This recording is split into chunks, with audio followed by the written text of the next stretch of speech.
Hello friends, welcome to my channel. आज आपण पनीर भुर्जी करणार आहोत। त्यासाठी लागणारे साहित्य: पनीरचे छोटे काप करून घेतलेले आहेत, वाटाणा, कोथिंबीर, 2 हिरव्या मिरच्या, 1 कांदा, कढीपत्ता व 1 टोमॅटो। अशा प्रकारे हे साहित्य आपण घेतलेले आहे। एका कढईमध्ये तेल गरम करायला ठेवणार आहोत। मोहरी टाकणार आहोत, जिरे टाकणार आहोत, कढीपत्ता टाकणार आहोत व कांदा टाकणार आहोत। चांगले तडतडून आले की त्यामध्ये कांदा टाकायचा आहे। कांदा चांगला परतून घेणार आहोत। सोनेरी रंगावर कांदा परतून घेणार आहोत। त्यामध्ये 2 हिरव्या मिरच्या चिरलेल्या आपण या टाकणार आहोत। हिरव्या मिरच्या चांगल्या परतून आल्याच्या नंतर आपण हा कांदा चांगला सोनेरी रंगावर परतून घेणार आहोत। 2 ते 3 मिनिट हा कांदा आपण चांगला परतून घेणार आहोत। यामध्ये आपण कांदा चांगला परतून घेतल्याच्या नंतर आपण यामध्ये टोमॅटो टाकणार आहोत। 1 टोमॅटो टाकलेला आहे, छोटा टोमॅटो चिरून टाकलेला आहे।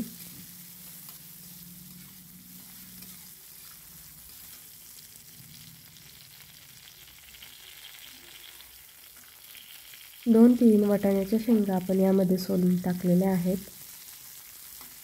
तुम्हाला जास्त आवडत असतील तर तुम्ही जास्त घेऊ शकता।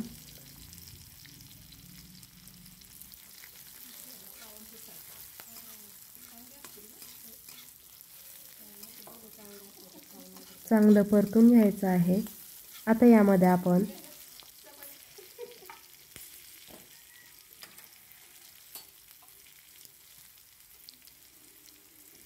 अर्धा चमचा लाल तिखट टाकलेला आहे,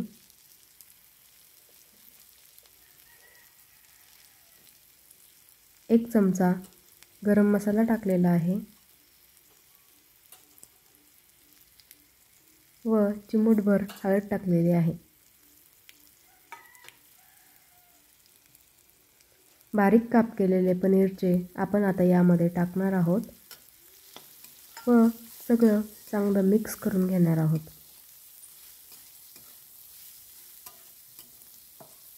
अशा प्रकारे सर्व मिक्स करून घ्यायचं आहे। झटपट होणारी ही रेसिपी आहे। तुमच्याकडे घरात पनीर असेल तर ही लगेच होणारी रेसिपी आहे। सकाळी चपातीबरोबर नाश्त्याला ही रेसिपी पटकन होते व लहान मुलांना देखील आवडते।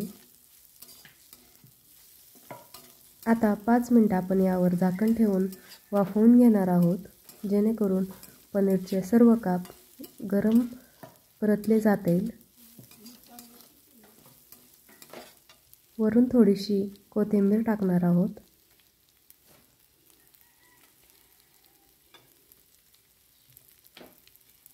व 5 ते 6 मिनिट आपण याला झाकण ठेवून मंद आचेवर वाफवून घेणार आहोत।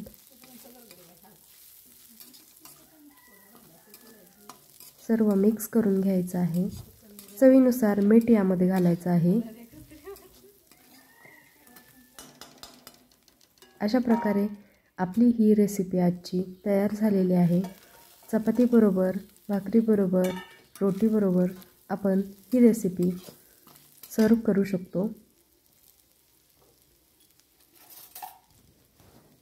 थोडंसं वाफवून घेतल्याच्या नंतर आता मी यामध्ये मीठ ॲड करणार आहे। चवीनुसार मीठ घालायचं आहे। अशा प्रकारे सर्व मिक्स करून घ्यायचं आहे मीठ।